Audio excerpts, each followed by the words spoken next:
A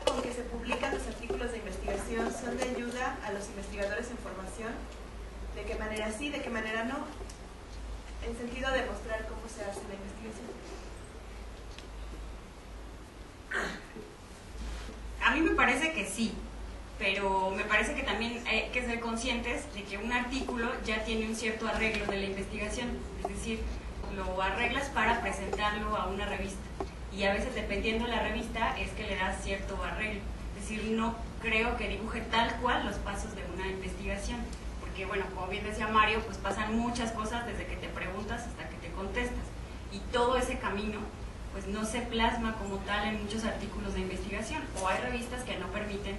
Por ejemplo, acabo de leer un artículo que publicó Alberto Camacho, y entonces cuentan, hay muchas cosas muy personales que cuentan.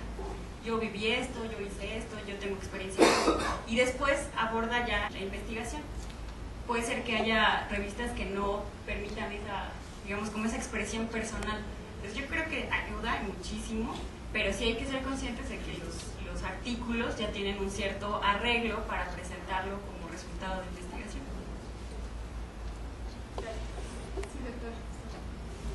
Sí, bueno, yo comparto el punto de vista de Gisela. Les puedo contar una reflexión que he hecho últimamente. Debido a esta experiencia de dirigir distintos trabajos de investigación, precisamente es una pregunta que uno se hace cuando lee un artículo: ¿qué es lo que está leyendo realmente? Y al igual que Gisela, opino que es un arreglo, ¿no? Y es el arreglo no tramposo, sino es el arreglo de la comunicación científica. No tendría sentido poner todo el proceso de investigación para escribir un artículo, en donde yo he pensado que para fines didácticos, cuando uno quiere enseñar investigación, enseñar a investigar, tienen que enseñar el proceso. A quien quieres formar como investigador, tienes que enseñarle el proceso. Y leer artículos pues no es suficiente, porque ahí está el arreglo coherente que reporta el resultado de investigación. En ese sentido, el experimento que he estado haciendo últimamente es que a quien se deje de mis estudiantes o de alguien, le enseño cómo hago una investigación. Le digo: vente, ayúdame, vamos a entrevistar, vamos a escribir, vamos a leer tales artículos, y le voy mostrando el proceso de investigación.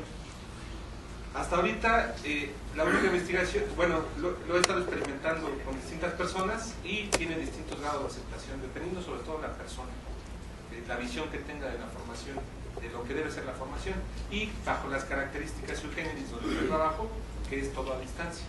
Entonces, además, la pregunta que yo me hago es: ¿cómo formar un investigador a distancia? Que es distinto cualitativamente que formar presencial.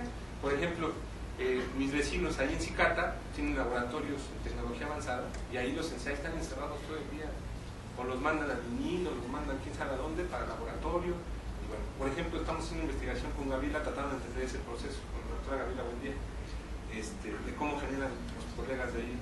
Bueno, entonces mi reflexión es eso: el artículo ayuda, pero la verdad que es solamente la punta del iceberg, hay que visitar lo demás, pero eso es precisamente papel de las comunidades que forman investigadores, enseñando los procesos. Gracias, doctora. Bueno, yo no le llamaría arreglo, le llamaría reconstrucción racional. Sí creo que, bueno, pero coincido con la figura, solo que sí creo que cuando uno va a comunicar algo, a difundir algo, tiene que entrar en otra reflexión que no es la de hacer. Si no es lo mismo cruzar la calle que decir cómo cruzó la calle. Y no es lo mismo decir cómo cruzó la calle que por qué la cruzó así. ¿Sí? Entonces yo creo que en un artículo sí hay una reconstrucción racional obligada por el objetivo de comunicar o difundir. Y luego hay que pensar a quién se comunica, a quién se va a difundir, quiénes son los lectores de ese artículo. Y sí creo entonces que cuando uno tiene que pensar en todas esas variables y tiene que reconstruir con cierta racionalidad, que también depende del avance de la investigación, sí creo que ayuda para mirar esa investigación como desde afuera, no desde el hacer, sino de mirarla cómo se ve desde afuera y cómo la comunico para hacerla entendible. Bueno, la pregunta fue si ayuda, sí, no, ¿y en qué sentido? Creo que poquito de las dos. No te ayuda en el sentido de que te da muy poquito de espacio. No puedes, una tesis te da la libertad de con todo detalle, hasta estas cosas personales que mencionaba, quisiera ponerlas ahí, porque estoy aquí, cómo sufrí por venir aquí, todo eso. Y eso no lo puedes hacer en un artículo. Te limita mucho el artículo. Vas a tener que sintetizar mucho. Eso es un aspecto negativo. Inhibe tu libertad para decir detalles. ¿Cómo no te parece? ¿Cuáles son las ventajas que tiene? Uno, a los estudiantes los empieza a meter, los empieza a enseñar las reglas del juego.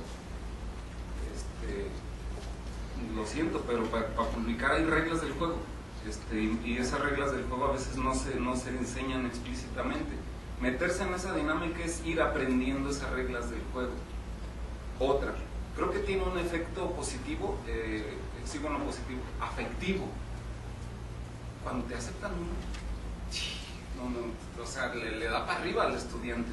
Entonces, eso no se debería menospreciar, el aspecto afectivo de, ¿cómo se llama?, de publicar y ser aceptado, o de publicar y ser rechazado. Someter y ser rechazado. Bueno, tenemos otra pregunta de la doctora Farfán para todos los ponentes. ¿Cómo y quién valida los resultados científicos?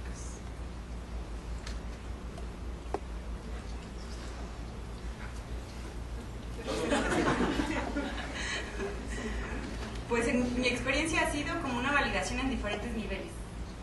Por ejemplo, el hacer una tesis, pues te la valida el colectivo en donde te formas, o el colectivo que invita a tus directores a que revisen, a que te pregunten, a que te cuestionen. Cuando viene el proceso de publicación, pues hay otro colectivo que valida tus resultados, que cuestiona, que pregunta. Y bueno, dependiendo de los escenarios en los que se mueve la investigación, por ejemplo, nuestra investigación está muy ligada a la educación. Entonces, de pronto, y es un comentario quizás de 15 días, de pronto te das cuenta de que el uso de ciertas teorías para fundamentar reformas truena. Y entonces, bueno, seguramente el que hizo la teoría no le importa, pero sí me parece que si uno mira la validación como en un panorama muy amplio, pues hay diferentes niveles de validación. Ahora, los resultados, ¿cómo validas un resultado? Pues yo creo que lo que se reflexionó en la mesa es muy importante, pues la coherencia que tiene respecto del planteamiento de la pregunta, los objetivos, el marco. Yo, por ejemplo, me encontré con una tesis que se planteaba un objetivo y contestaba otra cosa. Entonces, de entrada, ya no podía yo validar ese resultado. Entonces, yo sí lo miraría como a diferentes niveles, no como que haya un órgano que te diga si estás bien o no estás bien, o ese no es un resultado. Porque para decir que eso es un resultado, pues te lo tiene que decir aquel que comprenda el por qué te estás planteando esos problemas. O sea, recuerdo mucho la charla de Laura Cházaro acá en el seminario de los jueves, cuando decía que cuando hablaban un poco de sus resultados en términos de la mujer, tal cosa, parecían estar negando a los resultados de la biología, por ejemplo, o de la neurociencia. Pero resulta que cuando en un estudio de género se habla de la mujer, se habla de un cuerpo social, no de un cuerpo biológico. Entonces, si los resultados se presentan como la mujer esto, la mujer otro, parecen contradictorios. Cuando se entiende a qué se refiere con mujer, un estudio de género, no hay contradicción, sino simplemente una mirada más amplia de la mujer. Gracias. ¿Quién quiere responder? ¿O quién quiere responder?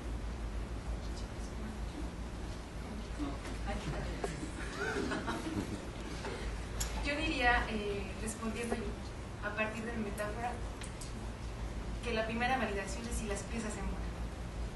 Es decir, tengo constructos teóricos que digo que me permitirán describir, explicar, abordar, estudiar un fenómeno o responder a una pregunta de investigación. Entonces, esos constructos que tienen vigilancia epistemológica, entonces, permiten, en un primer nivel, sí me lo que estoy encontrando son respuestas. Bueno, sí creo que hay una primera validación que va del investigador, de acuerdo a las herramientas que está utilizando, de acuerdo a cómo plantea esas piezas y cómo las utiliza. Y después, por supuesto, coincido con Gisela, que hay diferentes niveles de validación. Está la comunidad, está también la comunidad internacional, que va a validar de alguna manera cuándo reconoce, cuándo difunde, cuándo lee, cuándo comenta, cuándo discute, cuándo cuestiona.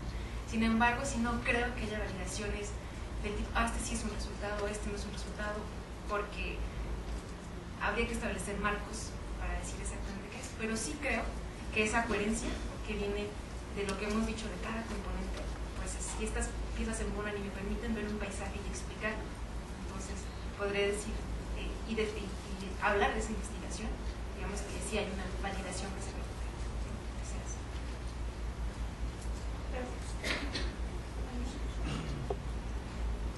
Yo me voy a piratear lo que dijeron. Coincido en que este asunto de la coherencia, ¿no? Pues dijo Gisela, ¿no? Pues si hay una pregunta y la respuesta es una respuesta a otra cosa, pues no, debe haber como coherencia para empezar. Por esto que dijiste, si por ejemplo quiero investigar qué imágenes tienen los estudiantes de bachillerato sobre lo que es un mexicano, matemático, y lo que para recolectar datos lo que hago es ponerles una situación didáctica, pues como que no hay mucha coherencia, ¿no? Por ahí empezaría. Ahora, coincido con Gisela esto de los niveles, de hecho hay artículos de eso, en el Journal of Mathematical Behavior, en el mismo número donde viene el de Abraham Arkaby de Problem Driven Research y Theory Driven Research, ahí vienen los asuntos de validación. Entonces ellos hablan son unos estadounidenses que hablan de, ¿cuál es el concepto? Vecindad metodológica. Dicen que primero tienes que ser validado por la gente que hace lo mismo que tú, por la gente que usa las mismas teorías, los mismos métodos, como para que ellos que saben usarlo, por ejemplo, si yo hago un método de regresiones, análisis, factor análisis, y yo no sé nada de estadística, pues no soy el muy adecuado para validar eso. La misma gente que hace lo mismo que tú, que entiende eso, que habla tu mismo lenguaje, ese es el primer nivel, y algunos le llaman vecindad metodológica. Pero luego tienes que salirte de esa vecindad, algunos lo hacen, otros no, e ir, como dijo Avenilde, a la comunidad internacional, ir con los que no usan esa teoría, con los que no usan esos métodos y ver lo que ellos opinan, esta coherencia, ¿cómo se llama?, entre teoría, los alcances, la potencialidad. Resumen, hay como niveles, el muy interno de la coherencia, el de la vecindad metodológica y cuando te sales afuera de esa vecindad metodológica.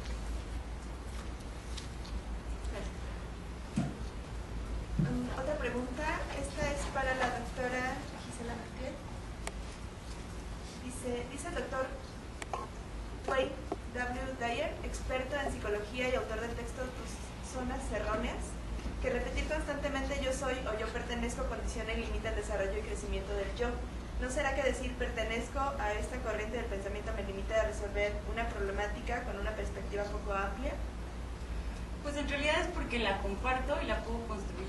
Eso a mí me ha parecido muy productivo, hasta para acercarme a los estudiantes, para entender las preocupaciones de otros, no solo en las mías. Sin embargo, creo que pues al estar en una comunidad académica interactúas con muchas escuelas de pensamiento, entonces interactuar no significa pertenecer, entonces el que sea tu cuate no significa que pertenezcan a la misma escuela de pensamiento.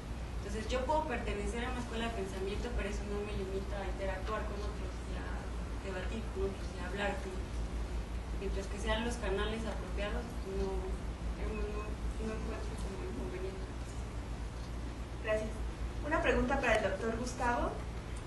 Avenilde decía que todo marco tiene una metodología. En ese caso, ¿cuál es la metodología de la socioepistemología? ¿Será Gustavo? ¿De veras es pregunta para mí? No digo porque es que más bien para Gisela o para alguien más. Digo, es que de verdad no tengo respuesta. Bueno, pues aquí decía Gisela y Sharon. Pero bueno, puedo ensayar una respuesta. Me quedé con las ganas de contestar la respuesta anterior. Sí, sería la Entonces, la respuesta anterior de la validación. Estoy totalmente de acuerdo con mis compañeros y yo agregaría, brillando un poco, es que no hay que perder de vista que en todo este asunto que mencionan hay luchas de poder. Entonces, en esas luchas de poder, que puede ser comunidad 1, comunidad 2, asociación 1, 2, marco teórico 1, marco teórico 2, hay una bronca para que se acepten por razones distintas a la racionalidad científica. Entonces, eso no pasa. Entonces, obviamente, no quería perder la oportunidad de echar un poco de brilla al respecto, porque efectivamente uno se enfrenta a ese tipo de cuestiones, de todo tipo. Entonces, la validación es, además de lo que dijo el compañero, está sometida a otras fuerzas no racionales, que bueno, habría que considerar, o de otras racionalidades, unas racionalidades alternas, que pues no son como muy racionales, pero bueno, sí tienen otra lógica, efectivamente. Bueno, con respecto a lo de la metodología de su epistemología, pues yo entiendo que no tiene una metodología en particular, sino más bien depende de las preguntas que se va haciendo, porque yo entiendo que de acuerdo al esquema que yo mencionaba, la epistemología parte del hecho que hay que, bueno, siendo redundantes, partir de la teoría. Entonces eso hace que la metodología pues, sea diversa, de cualquier tipo. De hecho, es una crítica que yo he hecho en algunos exámenes, es que no está claro cuál es la metodología. Y por ejemplo, yo preguntaba hace poco en un examen de doctorado, entonces, ¿cuál es la metodología para encontrar prácticas sociales?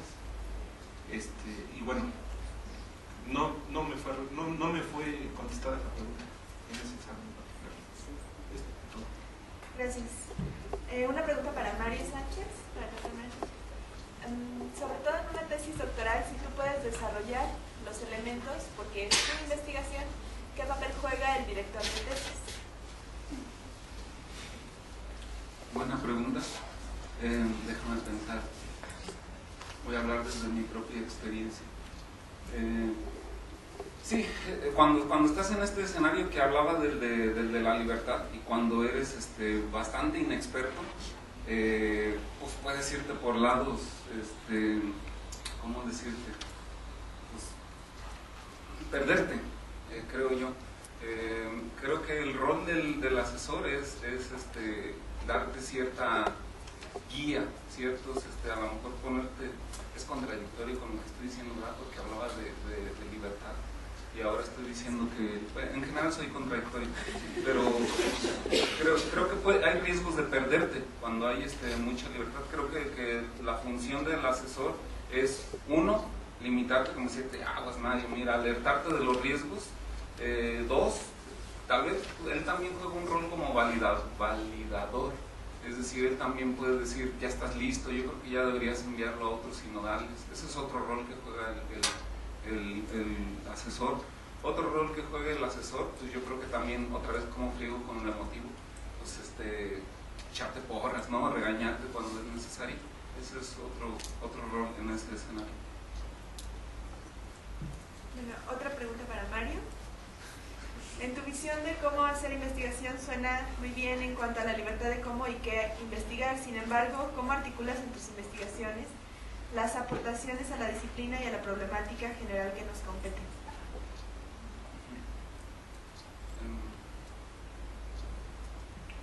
Voy a ver si así entendí la pregunta. Estás en un escenario donde no hay nada definido, y hay resultados allá afuera de otra gente que está relacionado con lo que haces tú. ¿Cómo integras eso a tu investigación? Eso fue lo que entendí por la pregunta. Yo digo que, como dije hace rato, tomas inspiración de ellos. Es lo que hago, piratearme lo que ellos hacen o tomar inspiración para que no se digan tan feo. Ver los métodos que ellos usan, ver los conceptos teóricos que ellos usan, considerar las preguntas que se han hecho, las inquietudes que tienen. De esa manera es como considero, tomo en consideración, porque imagínate que hagas una investigación sobre, a ver, déjame pensar otra cosa, sobre ideas intuitivas que tienen los niños acerca de representaciones gráficas, y no tomas en cuenta todo el trabajo que hace Andrea Di Cesa y todos ellos, o Nemirovsky. Entonces, cuando mandes un artículo y no pongas eso, no muestres que estás consciente de que hay otros que ya hicieron eso, y no expliques qué rol juega ahí en tu investigación, lo más seguro es que te van a rechazar. Entonces esa es otra manera de integrar lo que han dicho otros, tomando en consideración lo que ya han contestado, el cómo lo han contestado, incluso por qué se hacen estas preguntas. Gracias. Tenemos otra pregunta para todos. Dice, desde su perspectiva, ¿cuál es el objeto de estudio de la disciplina? A partir de esto, ejemplificar brevemente la pregunta o tema de discusión de la mesa de acuerdo a la visión de cada uno. A Carla Gómez. Carla Gómez.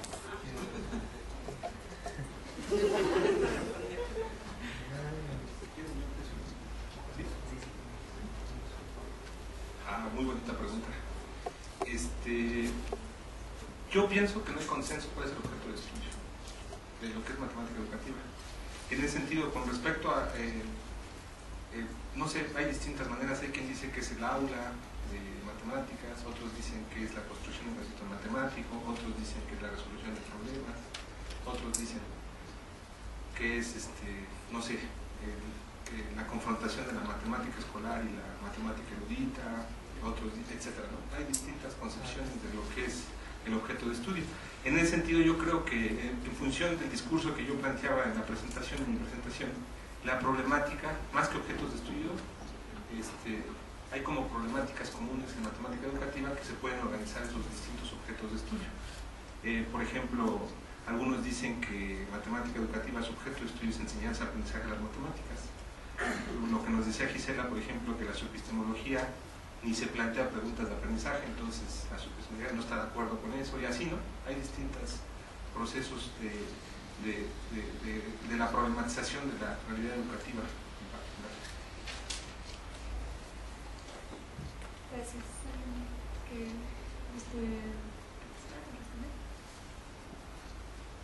Un comentario. Me alarma estar en un campo donde no sabemos qué investigamos. Entonces, ¿qué investigamos? Bueno, de nuevo, cuando yo hacía la reflexión que decía, para hacer una reflexión metodológica tendría que dar cuenta de que estoy en una ciencia social, que estoy en una disciplina, un poco era eso. O sea, no me parece que podamos ver tan fijo y tan estático el quehacer del matemático educativo. En tanto, nuestro fenómeno puede ser bien diferente de una u otra investigación. Entonces, pues un poco con la idea pasada, pues sí, es cierto, en la socioepistemología, si estamos en un escenario escolar, pues vamos a investigar al estudiante, al profesor, ese saber escolar que está ahí, ¿no? O sea, va a ser un objeto de estudio más familiar a lo mejor para otras perspectivas teóricas. Pero si estamos haciendo un estudio sobre el quehacer del ingeniero agrónomo, como el ejemplo que yo ponía, pues de manera natural mi objeto de estudio va a ser otro, va a ser los procesos de transmisión del conocimiento que son propios del ingeniero agrónomo, el uso de ese conocimiento propio del ingeniero agrónomo, lo que caracteriza al escenario de la práctica profesional, etc. Entonces, en ese sentido, no siento que no haya objetos, sino que, dado que estamos analizando una problemática dinámica, pues este objeto toma la forma del lugar donde te haces el planteamiento de investigación. Gracias. ¿Alguna otra pregunta? Sí, en realidad la pregunta es bonita, pero difícil. Y bueno, yo sí coincido con mis compañeros en que no hay consenso y que sí requerimos como comunidad, como digo, como comunidad, no solo aquí, no solo en México, no solo en Latinoamérica, sino a nivel internacional, cuestionarnos, estudiar, analizar, mirar lo que hemos hecho. A mí creo que es importante decir que es una disciplina reciente. Entonces, en ese sentido, también es una disciplina que tiene derecho a irse conformando. Y creo que en ese mismo sentido es una disciplina que otorga una libertad, ¿sí?, para hacer cosas, para construir. Pero la libertad, que en mi opinión es vista siempre de manera positiva, ¿sí?, nos permite construir y generar elementos, quizás nuevos aspectos de estudio y demás, pero siempre buscando esa racionalidad, diría yo, compartida. ¿Sí? Entonces es como a un nivel compartido que tiene que ser como muy general. Creo que sí habrá diferentes niveles de compartir esto, hablando del no consenso, pero habrá un nivel general que tenemos que trabajar todos, ¿sí?, para irla construyendo. Entonces, en ese sentido sí creo que es una disciplina en construcción y entonces me parece que es muy difícil responder. Gracias. Doctor Mario, ¿quiere dar algo? No, es que no sé. no sé qué hacemos. O sea, coincido en que hacemos muchas cosas y que es difícil decir, esto estudiamos, por lo mismo que hay muchas cosas. Pero pues una pista es que son cosas relacionadas con el aprendizaje y la enseñanza de las matemáticas. Por ahí va, pero no sé bien, no tengo una definición puntual. Gracias. Sí. Yo siendo idealista, pienso que la pluralidad es riqueza. O sea, yo no pienso que debamos llegar a un consenso. ¿Qué es objeto de estudio? O sea, se me hace no necesario. Es más limitante, se me haría. Porque en estas luchas de poder que les mencionaba, alguien podría poner su objeto de estudio. Yo quiero pelearme con Gustavo, pero ¿cómo alcanza uno un estatus científico? O sea, uno está peleándose ahí con todos de que no, somos ciencia, y miren, si no sabemos, ¿qué investigamos? No sabemos qué es teoría, ni cómo se usa, ni... No manchen, en las cosas más fundamentales no hay acuerdos y así queremos que nos den un estatus acá del mismo que tiene la medicina. Pero son diferentes ciencias. Sí, perdón, doctora. O sea, son diferentes quehaceres científicos. Y eso no importa. O sea, lo que estudian los médicos es diferente a lo que estudiamos nosotros. Entonces, nuestro quehacer es distinto. Nuestras preguntas tienen que ver con nuestro quehacer. Por eso, o sea, yo cuando ponía el de ciencias sociales y humanidades, era porque eso nos va a poner, a lo mejor en más debate, con otras ciencias sociales, con otras disciplinas de la ciencia social. Pero es un debate con ese tipo de ciencia. Si nos comparamos con los matemáticos, con los físicos, pues por supuesto que, es más, yo diría, no hay comparación. O sea, porque por ejemplo nosotros podemos decir, no, pues no contemplé estas variables, solo contemplé estas. Estamos haciendo investigación en ciencias sociales y humanidades y es una perspectiva. Yo no me imagino que un físico diga, no, pues no considera estas variables porque pues no. Tienen que argumentar por qué y cómo es el fenómeno. O sea, son otras dinámicas de hacer investigación científica. Entonces, compararnos con otros quehaceres científicos no me parece que ayude mucho. Ahora, hacemos debate, podemos hacer debate, podemos buscar consensos, podemos, si no se puede. Es decir, yo creo que eso tiene que ver a la luz de la naturaleza de nuestra investigación, no en comparación, no en un comparativo de lo que es ciencia, ¿no? Gracias. Ok, ¿sigo peleando? No, Pues ya no. tenemos otras Está bien. preguntas. Gracias. Tenemos una pregunta, bueno, no es para quién, supongo que para quien te quiera responder. En la construcción, desarrollo de una investigación a nivel doctorado, ¿qué proporción de tiempos recomiendan para el buen flujo de la investigación y su buen término en 3 o 4 años? ¿Se acuerdan de la notita que puse del divorcio que afecta a los niños? Bueno, este hombre sociólogo estudió a los niños desde 1998 para ver cómo afectaba, en efecto, el divorcio antes, durante y después. Entonces, en efecto, yo creo que estamos condicionados a reglas institucionales. O sea, no veo a CONACYT becándonos 15 años para hacer una investigación de esa naturaleza, pero sí creo que uno puede hablar de tiempos en términos del problema de salud.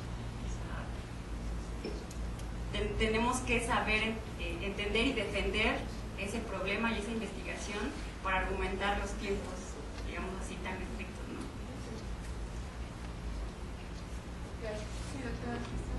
Sí, bueno, comparto la opinión de Gisela del tiempo. Yo en particular he pensado en el tema y creo que hay envejecimiento de un programa de investigación. Coloquialmente ya empieza a aburrir, ¿no? Entonces si estás investigando y empieza a aburrirte tu pregunta de investigación, ya es tiempo. Ya acabó. Y urgentemente para pasar a la siguiente pregunta de investigación. Entonces, y ese es subjetivo totalmente, ¿no? Puede envejecer para ti, para los que están junto a ti, para la disciplina misma. Entonces, en ese sentido, yo sí pienso que por eso es tan importante una buena elección de un plan de investigación que sea abordable en un tiempo finito, que no se llegue al envejecimiento de esa pregunta. Bueno, también debe ser porque yo me aburro muy fácil. Entonces, a lo mejor pasar el debate, de plano, es asunto personal, si me aburro muy fácil, entonces una pregunta de investigación, pues si me lleva más de un año, pues ya lo veo yo cansado, ¿no? Bueno, yo creo que es un tema importante y que es difícil contestar desde parámetros la propia disciplina o de la investigación misma, porque sí creo que sí, las condiciones institucionales pesan, ¿sí? Cuando es cierto que las condiciones institucionales deberían de ser puntos de apoyo, también a veces pesan para poder desarrollar, y pienso no solo en las becas, sino en las condiciones personales. Si una estudiante de doctorado se embaraza o tiene un hijo, entonces habrá que pensar en los tiempos, pero las instituciones tienen que aprender eso, y creo yo que hasta el momento no lo han hecho, ¿sí? Aunque se dice y se habla de avances, pero en mi opinión es una aspirina al cáncer todavía. Gracias, doctora. Bueno, tenemos una pregunta para Benilde. ¿Cómo relacionarías la libertad de la que habla el doctor Mario con el marco del que tú hablas? Con el marco... Bueno, yo Sí, se solo refiere que- a... ¿Con el marco teórico? No sé.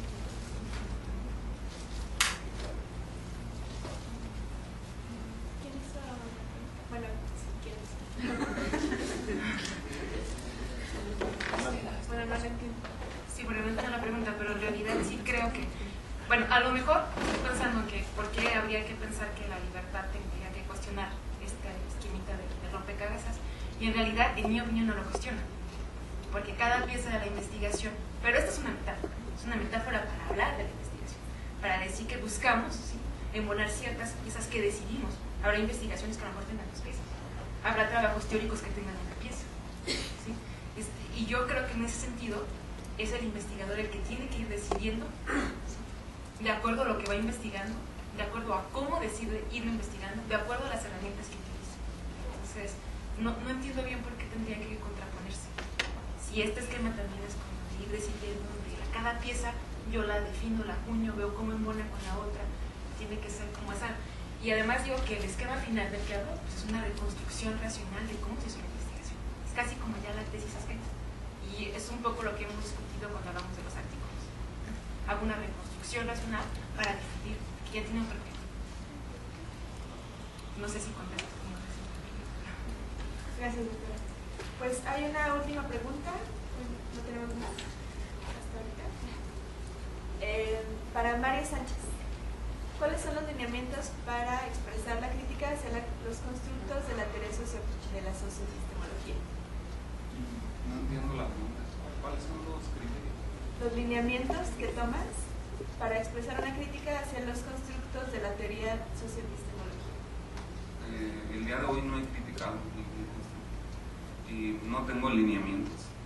Cuando los critico, pues nomás es cuando me brinca algo a la vista que como que hay inconsistencia. Tal vez el único criterio. Gracias, doctor. Bueno, no tenemos más preguntas y bueno, ya terminamos con la sesión de preguntas.